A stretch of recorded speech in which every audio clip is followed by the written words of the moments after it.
I've been with Graham Crackers full-time for 22 years, but I've been with the owner, Jamie Graham, for 34 years since he began in Elmhurst, his first store. I was the kid that wouldn't go away. I would sit there, I would read comics, so instead of saying it's not a library, he goes, here, file this. So I started filing. Back in the day, he used to do baseball cards, so I sorted a lot of baseball cards. And let me tell you, that gum, not good for you. We started doing conventions, and I would take money in the front and work his table, and then get to, oh, here's an hour or two, you get to go hang out. So any money I made, I pretty much spent that day. First comic that I ever remembered that I ever got was Archie Comics. Usually my mother would pick these up at the grocery line when we were sitting there waiting to get our groceries. They're always there with the Weekly World News. And she would always buy the digest because they were easy to fit in her purse. Those are the ones that I always remember reading for the first time.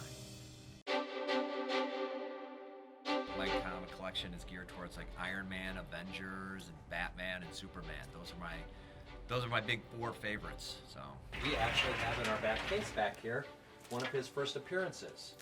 It was he never started with his own comic just as Iron Man. He started out with Tales of Suspense. Captain America actually came in about 20, 25 issues later. So the two actually shared a book for the longest time. And even though this is kind of beat up, it's still worth $4,000. I enjoyed in the mid to late 80s, they did a comic series called Crisis on Infinite Earths. It was something where they were taking, DC had multiple Earths, and they decided to crush it all down into one. And this was a 12-issue series with hundreds and hundreds of different characters all in one issue.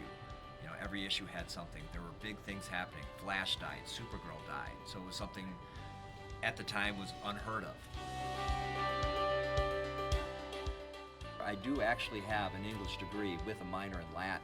Not only, I do like to read comics, I also do like to read novels. They did something very interesting. They did Shakespeare's Star Wars. 6 Star Wars movies done in the way of Shakespeare. That's one of the things I push, because I'm like going, you get Shakespeare, you get Star Wars. You get the best of both worlds.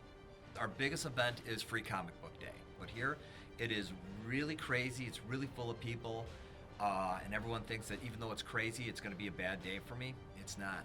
I get to see kids picking up comics and get excited about comics, so it's a busy day, but it's probably the most fun I have ever in this job. I always liked mythology, and if you actually look at comics and read comics, it's modern day mythology.